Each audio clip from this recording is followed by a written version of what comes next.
महिलाओं के जीवन में जितनी भी प्रॉब्लम्स आती हैं बेसिकली उनकी शुरुआत बचपन से ही होती है। Thalassaemia is a problem which can be the cause of anaemia. जो मोबाइल का मिसयूज़ है वो बहुत ज़्यादा है।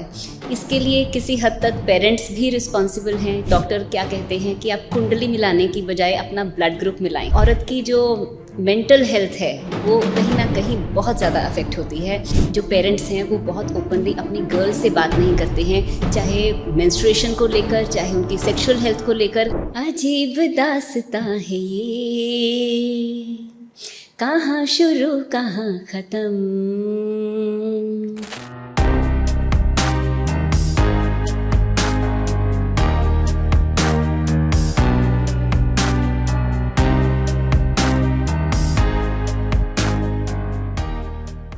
हमारे साथ मौजूद हैं डॉक्टर मंजुला सिंगला जी।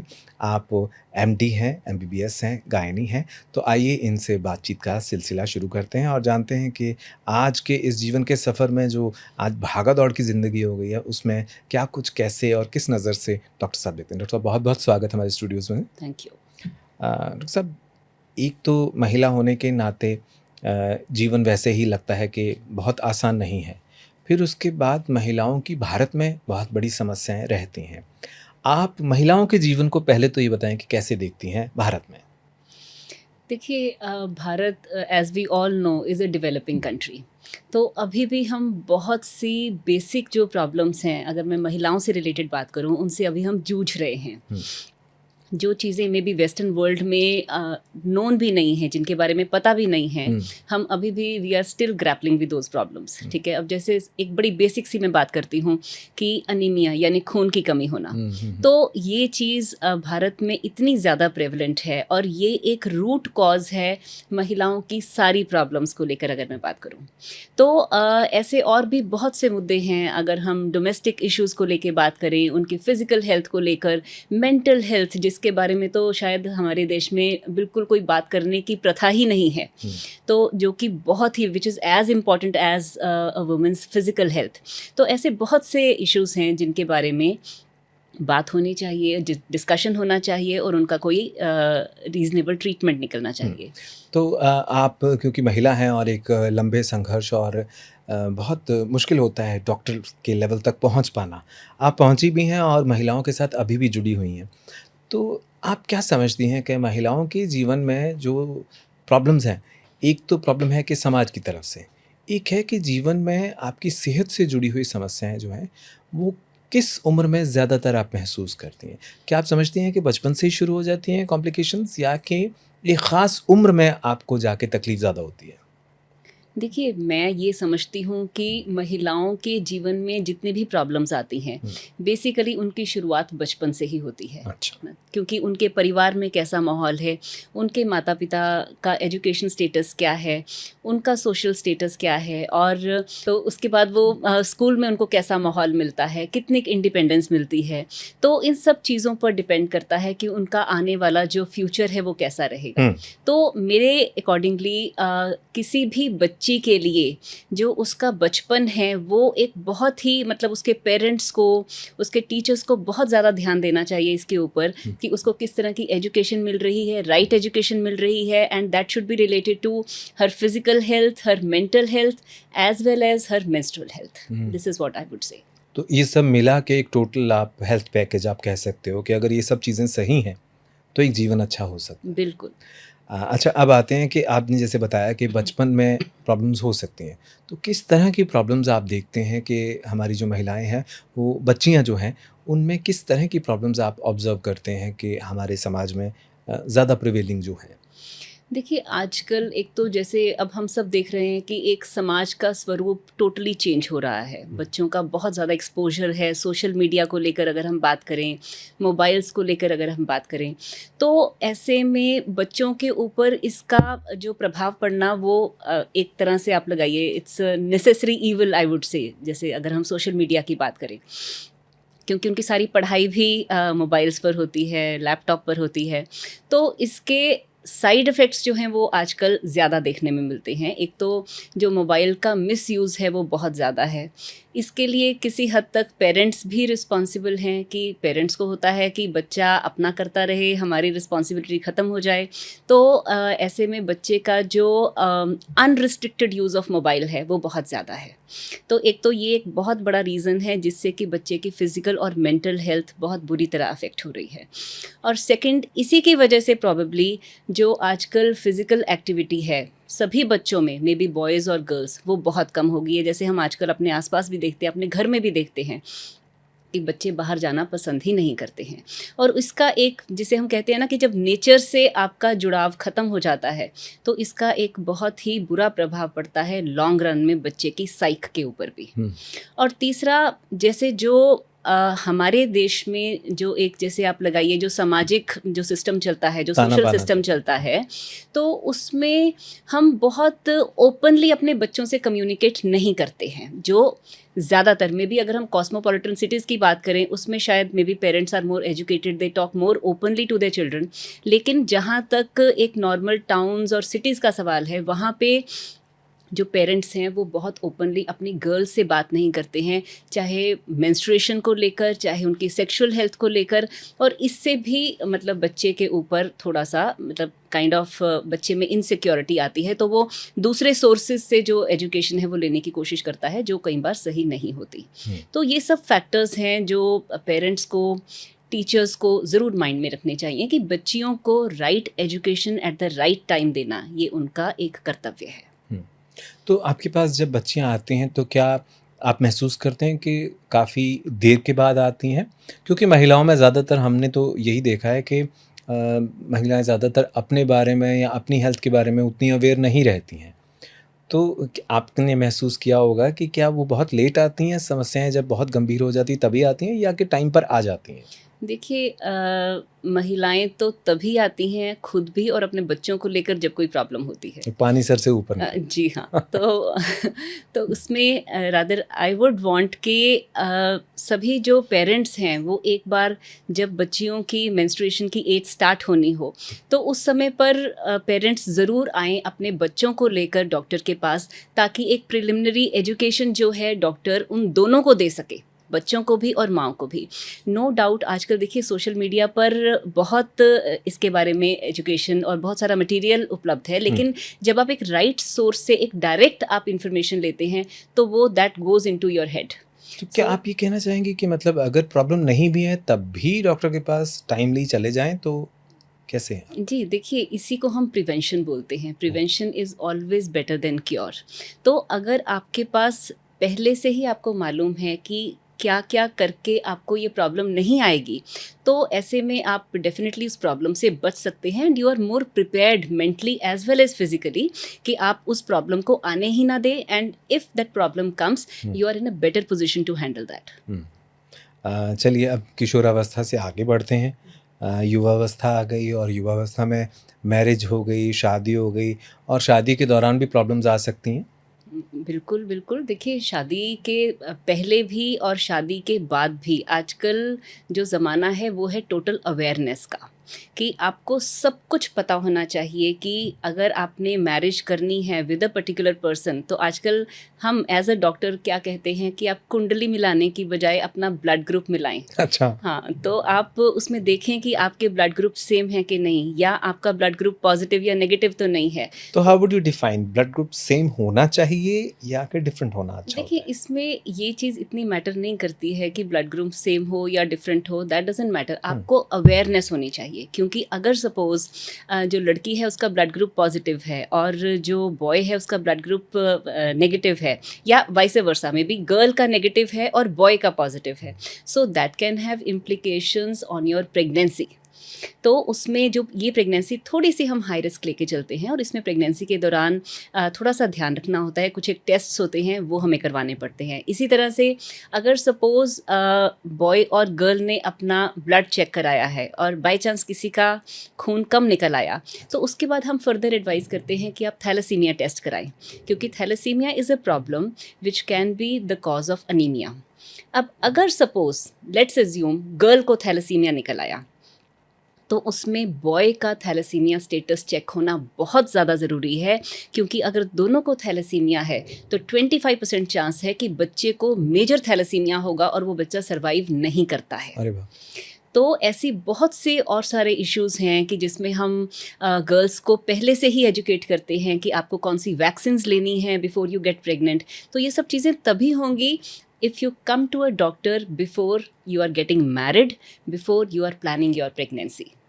आपने बहुत अहम जानकारी ये साझा की कि शादी से पहले भी प्रिकॉशंस और मेडिसिन हैं कुछ। जी देखिए, इसको हम प्री कंसेप्शन काउंसलिंग बोलते हैं। अच्छा। कंसेप्शन माने प्रेगनेंसी होना, तो प्रेगनेंसी होने से पहले that is pre conceptional counselling, which is a very very important part of marriage. I would से कि मैरिज के बाद आपको एटलीस्ट इतनी अवेयरनेस ज़रूर होनी चाहिए कि हमने आफ्टर मैरिज आपको क्या कॉन्ट्रासेप्शन यूज़ करना है, कब आपने प्रेगनेंसी प्लान करनी है, और जब प्रेगनेंसी प्लान करनी है उससे पहले आपने कौन से टेस्ट करवाने हैं। तो इन सब चीज़ों के लिए आपको डॉक्टर के पास ज़रूर विजिट करना चाहिए। अच्छा, एक हमारे यहाँ पे नोशन है, आम तौर पर मान्यता है कि एलोपैथी में जो इलाज है वो बहुत महंगा होता है, जो ट्रीटमेंट बहुत कॉस्टली है। दवाइयाँ जो हैं वो एक बार लग जाएँ तो फिर वो लग ही जाती हैं, फिर उससे पीछा नहीं छुड़ाया जा सकता। क्या ऐसी धारणाएँ लेकर महिलाएँ आपके पास आती हैं, या कि उनको व्हाट्सएप और ये फ़ेसबुक वगैरह से ऑलरेडी पता होता है, वो आपको बताती हैं कि मैम ये वाली मेडिसिन दे दो? हाँ, आजकल गूगल बाबा तो हर जगह है ही हैं।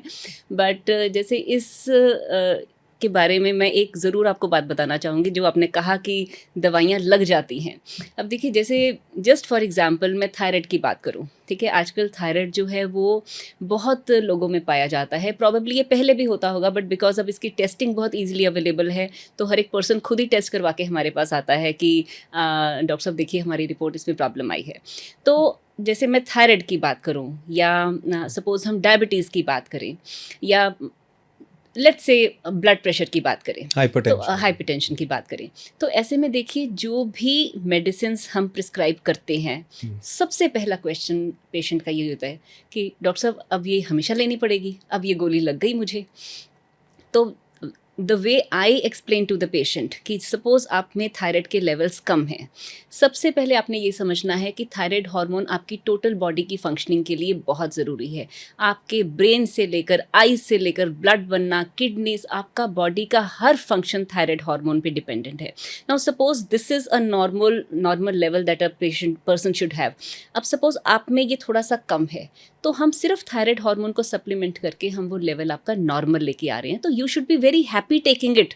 आपको खुश होना चाहिए कि ऐसी कोई मेडिसिन अवेलेबल है जो मेरे हार्मोन के लेवल्स को नॉर्मल लेके आ रही है। सिमिलरली विद डायबिटीज़, अगर सपोज किसी को इंसुलिन इंजेक्शंस लगते हैं, तो इंसुलिन एक हार्मोन है जो आपकी बॉडी में नॉर्मली होना चाहिए। अगर वो कम है तो आप जस्ट उसको बाहर से सप्लीमेंट कर रहे हैं। तो this is what I am trying to say कि आपको हर चीज़ की एक सही जानकारी होनी बहुत ज़रूरी हुँ। है। इट इज़ नॉट जस्ट कि आप हर समय यही सोचें हमें गोली लग गई।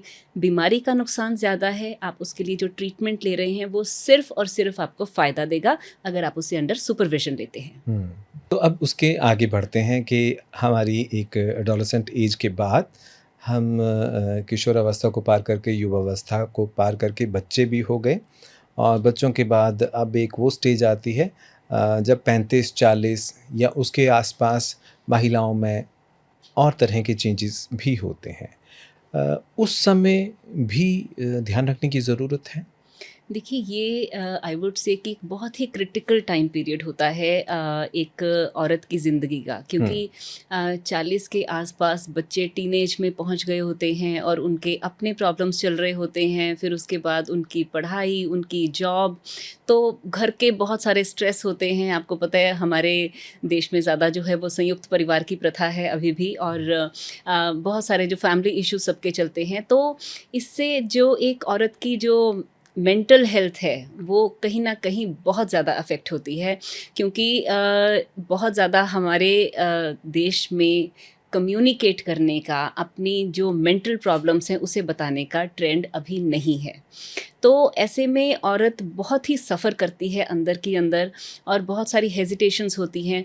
तो मेंटल इश्यूज़ भी बहुत होते हैं, और इसके अलावा ये एक टाइम पीरियड होता है जिसे हम पेरीमिनोपॉज़ बोलते हैं।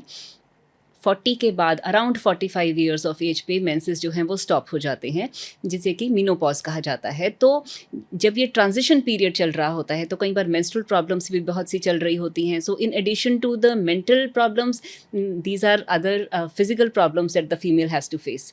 तो उसमें भी उसे काफ़ी प्रॉब्लम आती है, और जब मेंसेस बंद हो जाते हैं उसके बाद फिर एक वो नया फेज़ जो है वो स्टार्ट हो जाता है। तो व्हाट आई मीन टू से इज़ कि देखिए, प्रॉब्लम्स हर फेज़ में आती हैं, बट अगर if you are well aware of all the problems, if you are rightly educated, तो ऐसे में आप उनको बहुत स्ट्रांगली और बहुत पॉजिटिवली फेस कर सकते हैं। तो वो प्रॉब्लम्स का जो आप सोचिए लेवल है वो काफ़ी कम हो सकता है। अब जैसे आपने कहा कि डॉक्टर के पास जाना चाहिए, तो हाउ फ्रीक्वेंट, कितनी देर के बाद आप सजेस्ट करते हैं कि महिलाओं को डॉक्टर के पास यूं भी चले जाना चाहिए? देखिए, अगर हम बचपन से स्टार्ट करें तो सबसे पहले तो आई थिंक द जो फर्स्ट विजिट है वो होनी चाहिए कि जब भी बच्ची के मेंसेस एक्सपेक्टेड हैं, तो maybe around 11 years of age, so that जो डॉक्टर है वो मदर को भी और बच्चे को भी अच्छे से एजुकेट कर सके कि मेंसेस में क्या एक्सपेक्ट करना है, कि this is a very normal process जो कि हर एक बच्चे को होना चाहिए।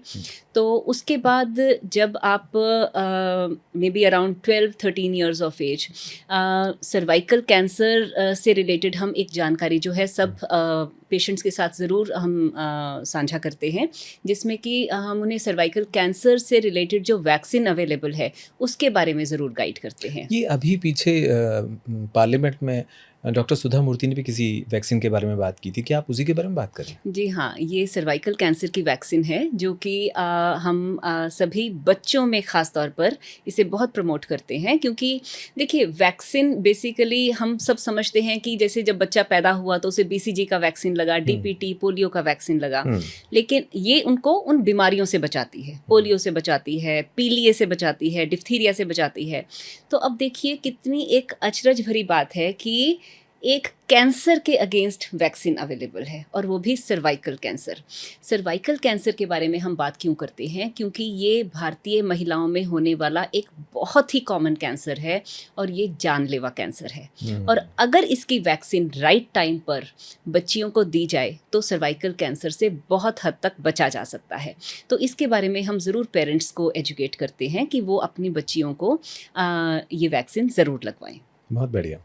अब आते हैं कि चाहे कितना भी सुखमय हो जीवन, सब कुछ ठीक चल रहा हो, लेकिन कई बार सब कुछ ठीक चलना भी अपने आप में प्रॉब्लम कर देता है, तो उसमें भी टेंशन हो जाती है कि सब कुछ ठीक चल रहा है।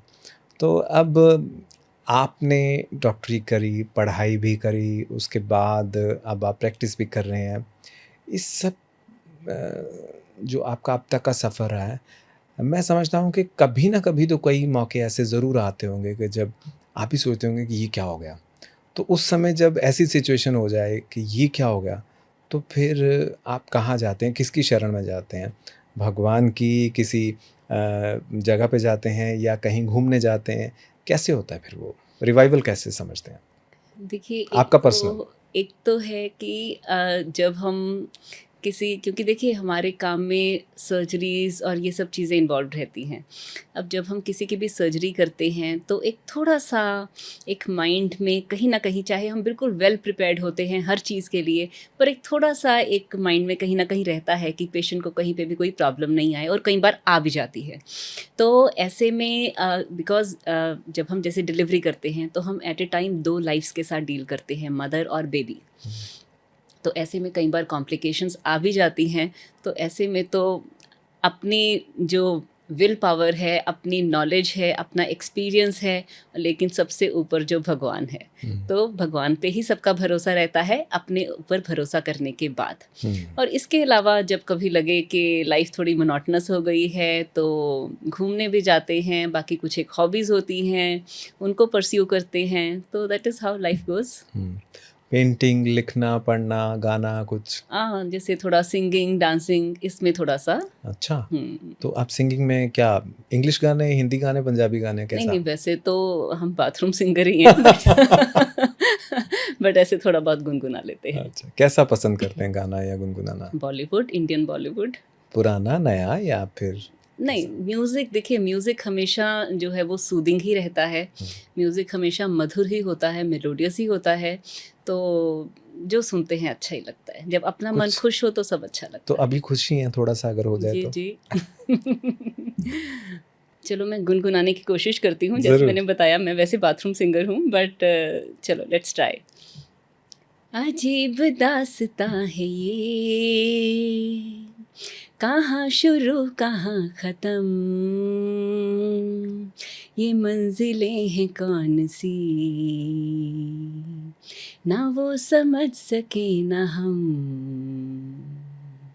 अजीब दास्ताँ है ये। सीखा है कहीं से? नहीं। पक्का नेचुरल। देख लो। नहीं, नहीं, सीखा तो सिर्फ़ अपनी मेडिकल की पढ़ाई ही है। लेकिन अच्छा है, म्यूज़िक जो है वो कहते हैं कि रूह को तस्कीन बिल्कुल, देता है ना? बिल्कुल। तो आप अपनी स्ट्रेस की ज़िंदगी में इस तरह से भी मैनेज करते हैं। ये मेरे ख़्याल में बाकी सब हम लोगों के लिए भी प्रेरणा है कि कभी दिल में मायूसी हो तो गाया जा सकता है, गुनगुनाया जा बिल्कुल, सकता बिल्कुल, है। And music has no language. Hmm. आज की इस छोटी-सी मुलाकात में आपने बहुत अच्छी जानकारी और बहुत अच्छी बातें की। अच्छा लगा आपसे मिलके और मैं आशा करता हूँ कि हमारे जो दर्शक हैं, देखने वाले, उन्हें भी ज़रूर अच्छा लगा होगा। कोई ख़ास मैसेज जाते हुए कोई देना चाहेंगे तो आप दे सकते हैं। देखिए, मैं महिलाओं को सिर्फ़ एक ही चीज़ कहूँगी कि बी एजुकेटेड, और एक रियल एजुकेशन जो है वो आप कोशिश करें कि उसे ग्रैब करने की, not just the bookish education. कि जो एजुकेशन है उससे हमारा एक जो कॉमन सेंस है वो बेटर होना चाहिए। हमें हमारे इधर-उधर क्या हो रहा है, हमें वो समझने की हमारी शक्ति बढ़नी चाहिए। सी if a female is educated, she can educate her family, she can educate her society.